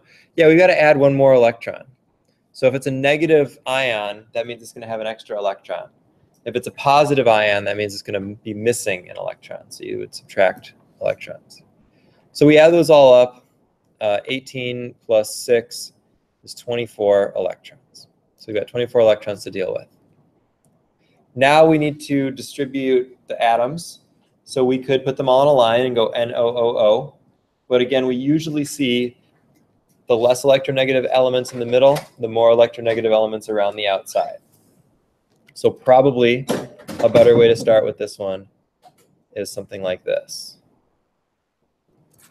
And you could put the middle one up or down, whatever. You could distribute them evenly around, like in a triangle shape. That's fine too. Just somehow connected like that.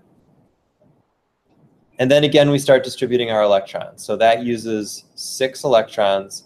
That means we have 18 left. So we start filling our octets. 2, 4, 6, 8, 10, 12, 14, 16, 18. Similar problem to the one above, that nitrogen does not have enough electrons here. It only has 6 and it needs 8. But we've run out of electrons to use. So we need to use one of the ones that we were using for a non-bonding pair and put it as a double bond instead so multiple atoms can share. It doesn't matter in this case which one you take.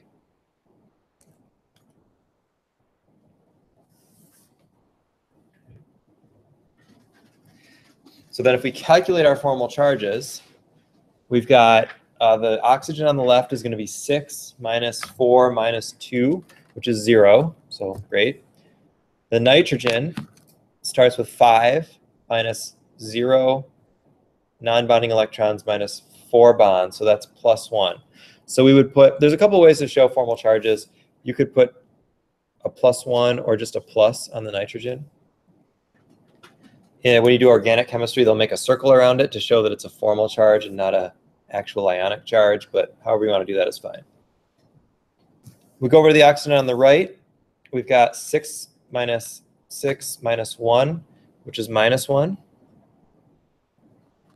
And then if we look at the oxygen below, that oxygen is in the same situation as the one we just did. It's got 1 bond and 6 electrons. So any oxygen with 1 bond and 6 electrons is always going to be minus 1. Anything in the same situation is going to have the same charge, the same formal charge. So that's why practice is really important with these, because the more you see it, the more you calculate the formal charges, the less you have to do each individual subtraction, and the more you just see, oh, that's an oxygen with 1 bond, so it probably has a minus 1 formal charge. Okay, so that's our Lewis structure. We've checked, everything has octet, everything looks good. There's one last thing we have to do. Because it's an ion, we generally put brackets around the ion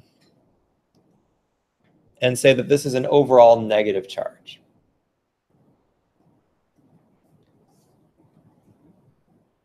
It's also a good way of checking ourselves because the formal charges need to add up to the overall charge. So the formal charges right here are plus 1, minus 1, minus 1. If we add plus 1, minus 1, and minus 1, we get minus 1, which is the overall charge. If we had added up the formal charges and gotten 0 or gotten plus 2 or something, then we did something wrong because our formal charges don't add to the overall charge. So make sure your formal charges add up to the overall charge. Okay, so having done those two, see if you can finish the last one, knowing that it's an ion. If it's an ion, it's going to have at least 1 formal charge always because it needs something to have that charge. Let's see if you can get the whole thing this time.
All right, gas structure for this one. Got some formal charges. Anybody want to come up and draw it? Can I draw it? All right. Yeah, just draw the thing. All right. How does this thing work? Draw it. Rod, do it. Yep.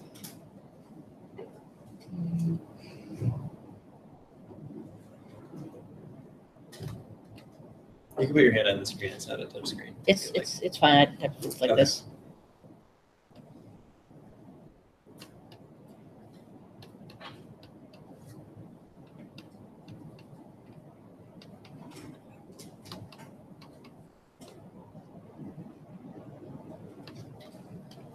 Okay. Yeah. Question? Well, may I just put the form charges on there real quick? Yeah, go ahead.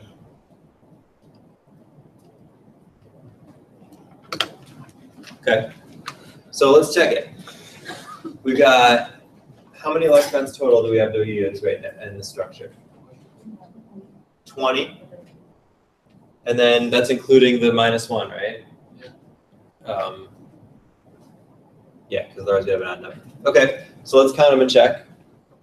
We've got 2, 4, 6, 8, 10, 12, 14, 16, 18, 20. So we've used all the electrons, yeah. Okay. 2, 4, 6, 8, 10, 12, 14, 16, 18, 20, yep. Now we check, so that's the first thing to check. Do we use all the electrons? Second thing to check, do we have anything that violates the octet rule, this idea that they have to have 8 electrons? So do any of those have more or fewer than 8 electrons around the atom?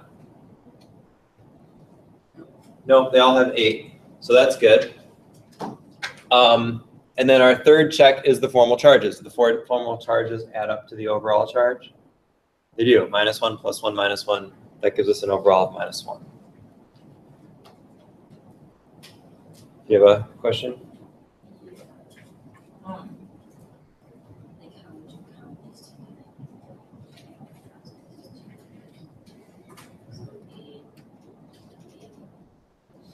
You only count the bond of electrons once when you're like counting for overall electrons. So it wouldn't be 5. Right. That's only when you're checking for the. Okay. Okay, good.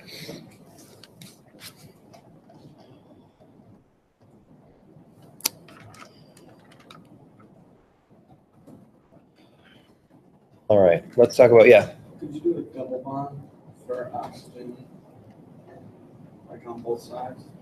You could, but let's look at that.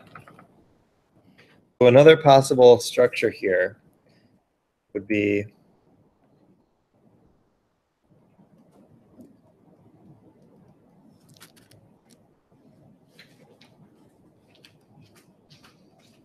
this one, which has a negative charge just on the chlorine and not on the oxygens. But there's something weird about the structure that may have made you not want to choose it. Everybody see what's going on here, what the issue is? More than 8 on the chlorine. Yeah, there's more than 8 electrons on chlorine. If we look at that central chlorine atom, how many electrons are on it if we count all the bonds and electrons? 12. So that seems to violate that octet rule. But it actually doesn't. Because, of course, it's always more complicated than you think.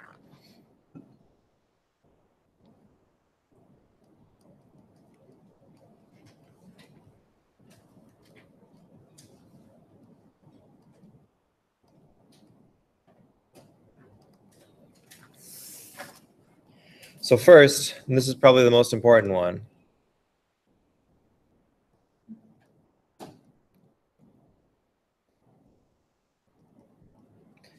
atoms in the third row, the third period,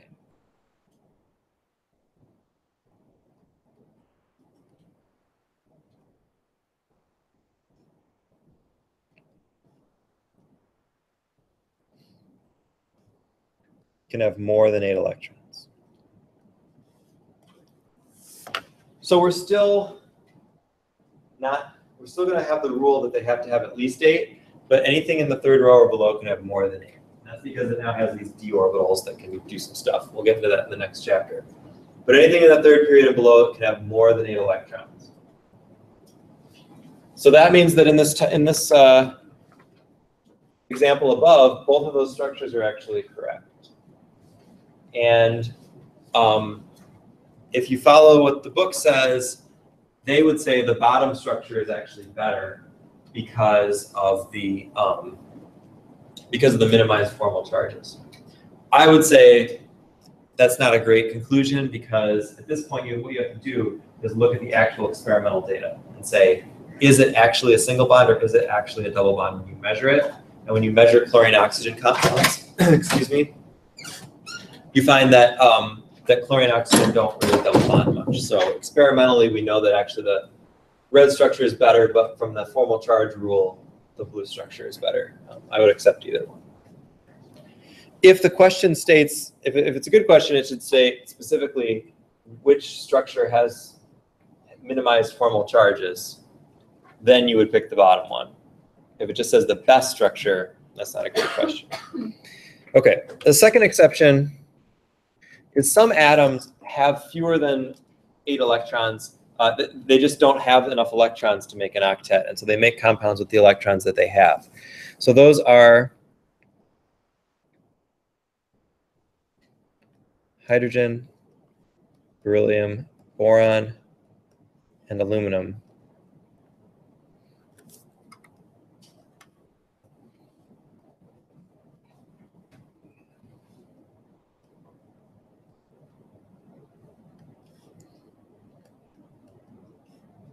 Can make compounds with less than 8.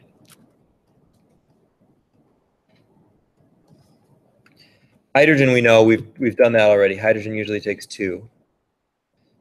Beryllium usually is 4. Boron's usually 6. And aluminum's usually 6. So those atoms take less than an octet. And then everything in period 3 or below can have more.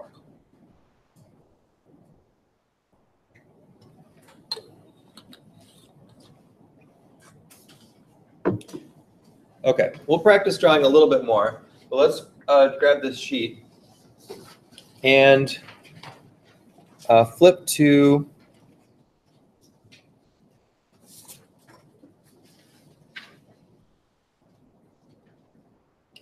this page that has 3, 4, 6, 8, 10, 11, and has a bunch of structures on it. And work through the people around you, if you like, and see if you can answer each of those now. So this is showing you Lewis structures and asking you to evaluate them. In a multiple choice format like on the final, you can't draw Lewis structures. So you have to be able to evaluate existing Lewis structures and find problems with them, or find the right one. So see if you can go through those, just kind of different way of thinking about it. And then we'll talk about that.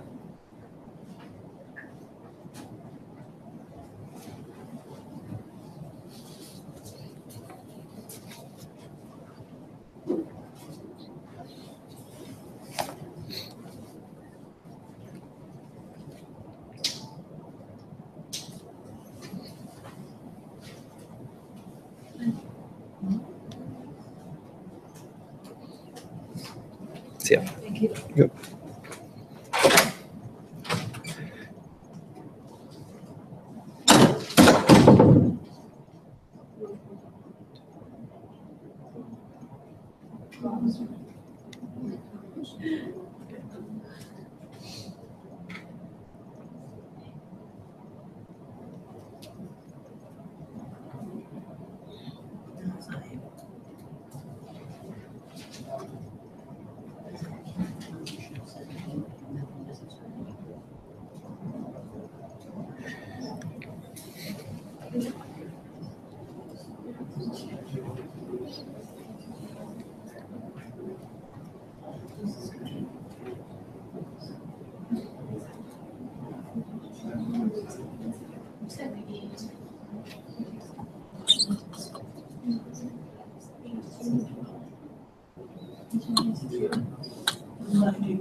Yeah.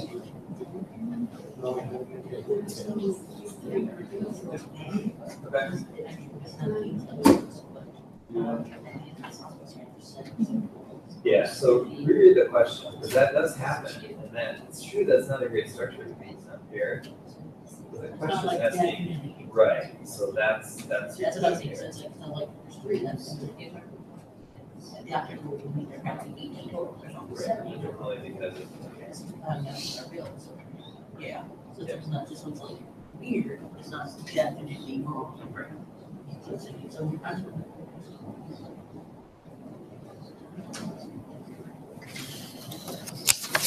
This is something that seems to come up a lot in these types of questions. I was just talking about it. The first one, which one is definitely incorrect? Pay attention to that language. Because sometimes you can draw Lewis structures that are a little weird or a little, like, maybe they're not great, like they have really high formal charges or something. But that's different than definitely incorrect. Definitely incorrect means violating some of the rules. So even though there might be something a little weird, see if you can find that it's definitely incorrect.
that's another one that's. And it doesn't look as bad.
You might.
What should I do once I do this? You can keep going. Just anything else in the packet? We'll talk about it in a second here.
I have a question. I think it was a question. I'm just a little confused. So, like on this question, go to where the valence electrons would stay where they're supposed to be, and then we did those basic charges, one had like you could get all the way to 0, one. When you have one where you can't get them all the way down to 0, I'm confused how you know like what way to situate it. Do you know what I'm saying? Yeah.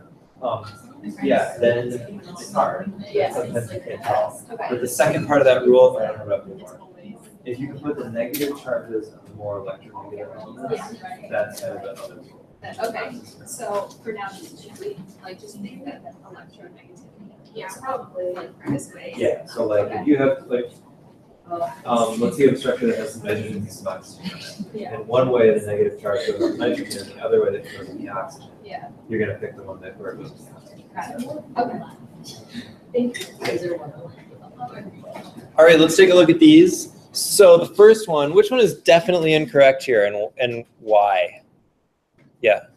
It would be ESO2. Yeah, ESO2. We know why is that one obviously wrong? Because not enough. Yeah, not enough electrons. Okay. The first one is certainly weird, and it seems to violate the octet rule on nitrogen, but that's actually because there are odd electron species, odd electron molecules, and Lewis structures can't deal with them. So it's a weakness of this theory. We'll get into another theory next week called molecular orbital theory that actually can do that. So that's a weird one, but it's not wrong. This one, why doesn't this one violate the octet rule on beryllium? Yeah, that's one of the special ones that takes less than 8. So this is the one that's definitely wrong. Okay, we've got a bunch of Lewis structures for CLCN. How do we decide which is the best one here? What was your strategy? Well, CO is 7. Yep. Yep. That's one way to think about it, but it's in the third row. So it could potentially have an expanded octet also. But you're right, chlorine usually has one bond. So that's one way to, one thing I would do with these is if you can cancel out the ones, cross off the ones that you know are incorrect for some reason or another. Did you see any of those here? Anybody count it out? Like C has too many electrons. Yeah, go ahead, Ted.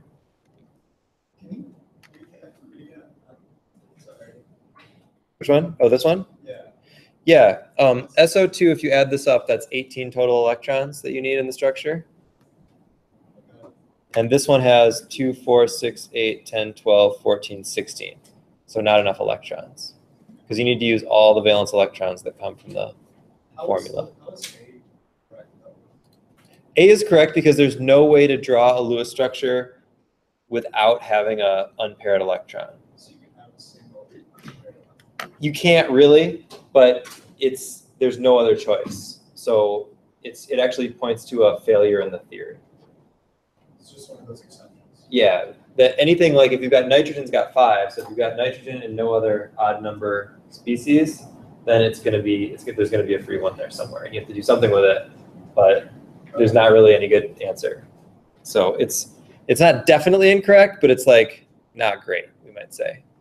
But that's why they word the question that way, because we don't really know what to do with this one, but this is definitely incorrect because it doesn't have enough electrons.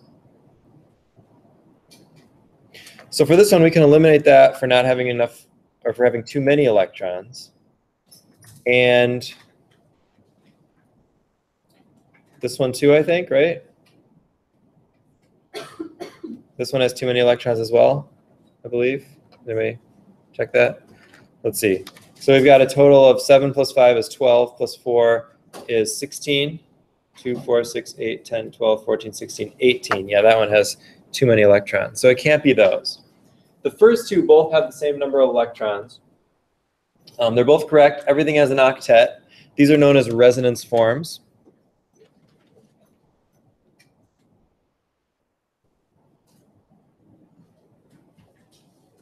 Meaning that they're connected in the same way, but the electrons are arranged differently. So we have to pick the better one. How can we pick the better one if they're right, if they don't violate any obvious rules? How do you pick the better one? Formal charge, yeah, we've got to look at the formal charges. So if we assign formal charges in the first one, we get 7 minus 6 minus 1, which is 0. 4 minus 0 minus 4 is 0. 5 minus 2 minus 3 is 0. Yeah, and so if we try that on the next one, then we get +1 here, 0, and -1 here. So this one is better because it doesn't have it has 0 formal charges. It doesn't have formal charges. Okay. What about this next one? How can you figure this one out? As you get better and more practice at these, a problem like this might be easier for you to just draw your own structure rather than trying to look at each individual choice and find the one that doesn't work.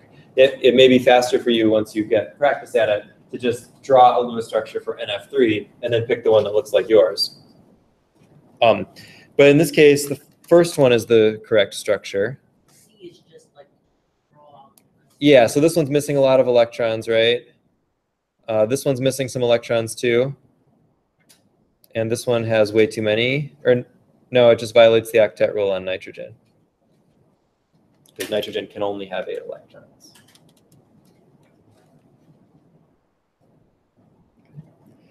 Oxygen difluoride.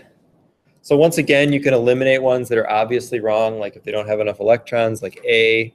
And then we've got to kind of count it out and see. So OF2 is going to be 6 plus 2 times 7, which is 20.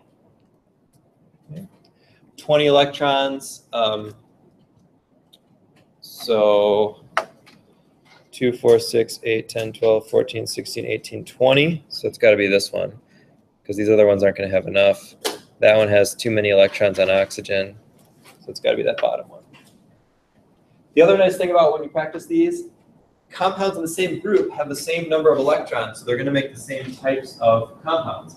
So like OF2 is going to be the same as OCl2, which is going to be the same as SCl2 or SF2. So as you get more used to doing this, and as you see more examples, it'll be like obvious that, oh, this one's got to be right because it's just like those ones I did before. All right, last couple. Thionyl chloride, an oxidizing and chlorinating agent. What's the best Lewis structure? So again, we can look at the total number of electrons and get rid of this one. And this one. No, not quite. Can't quite get rid of that one yet. And then we have to start looking at formal charges and figure this out. So which one did you come up with for the best one? C. Why C?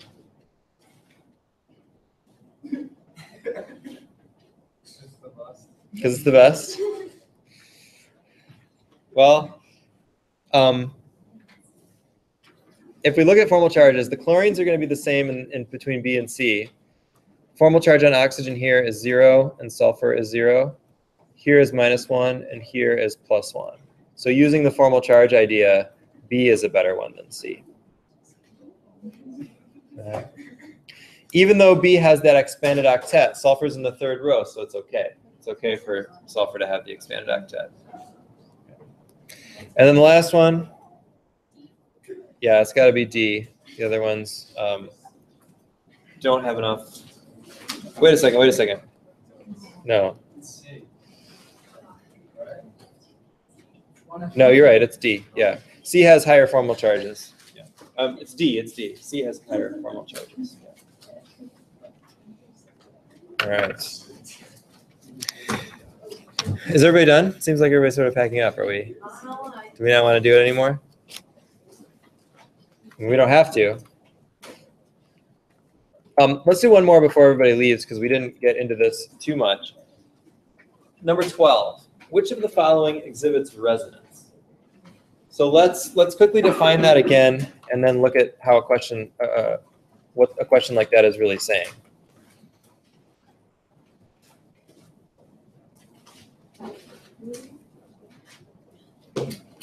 So resonance forms have the same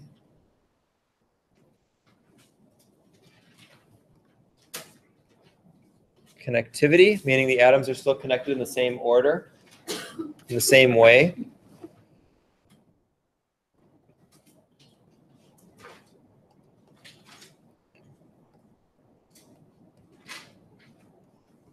A different arrangement of electrons.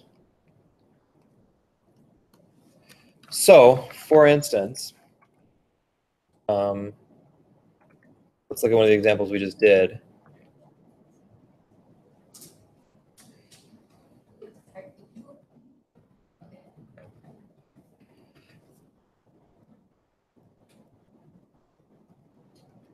So the thionyl chloride.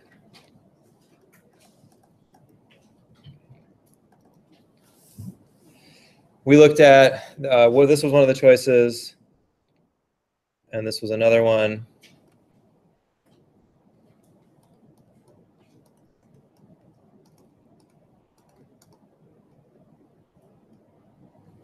And this was another one.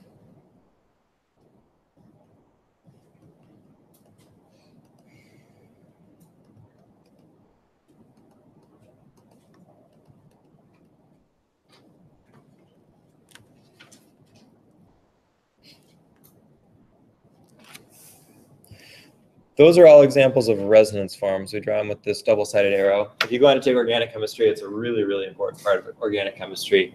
You'll get into all kinds of interesting stuff with it. But notice that they're all connected the same way, but the electrons are in different spots. So maybe there's a double bond here and a non-bonding pair over here, or there's a double bond here and a non-bonding pair over here. But nothing changes.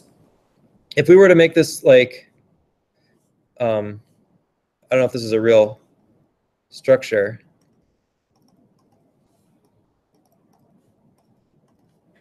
I think that's another way to make SOCl2 that still fits with electrons and everything. But this is not a resonance form. That's called an isomer because it's a different way of connecting it. So everything has to stay the same. You just are able to arrange the electrons in different ways. So if it's possible to arrange electrons in different ways, then we say that that has resonance or exhibits resonance. Okay, can I flip back to that question yet? Just a second. Okay, go ahead.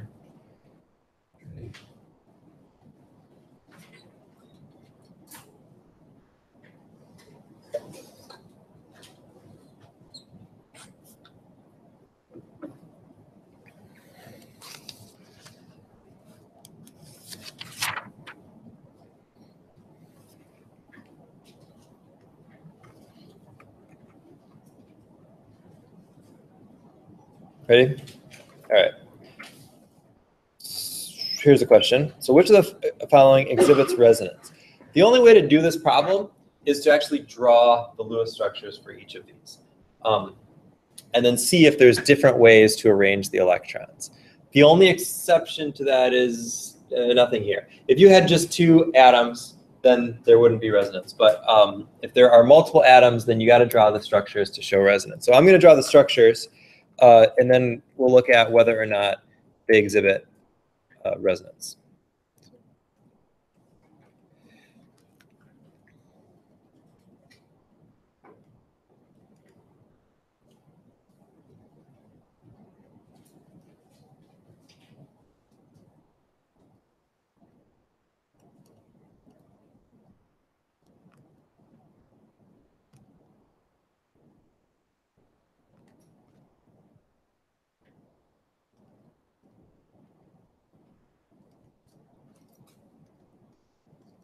And I'll also tell you about why this is not a great question.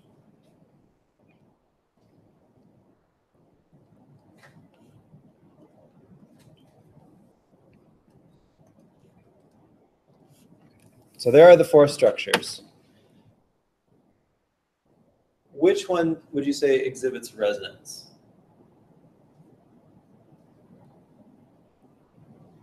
Or would you say there are multiple structures that exhibit resonance?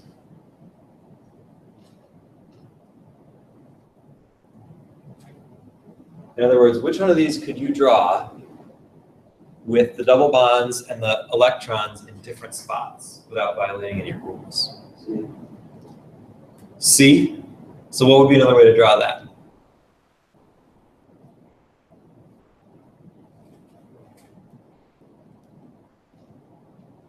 You're right. But actually, in this case, I would say all of these exhibit resonance because they all have different possibilities. Let's look at some of them. This one we looked at before. can draw like this with two formal charges. Now, is that an important resonance? Is that important to the overall structure? Probably not, because we know that bottom one isn't a great structure. This one, you could draw a couple different ways. I'm not going to draw all the electrons because we're running out of time here, but you could draw like that, or you could draw like this. This one you could draw like this, or the other side. This one you could draw like this.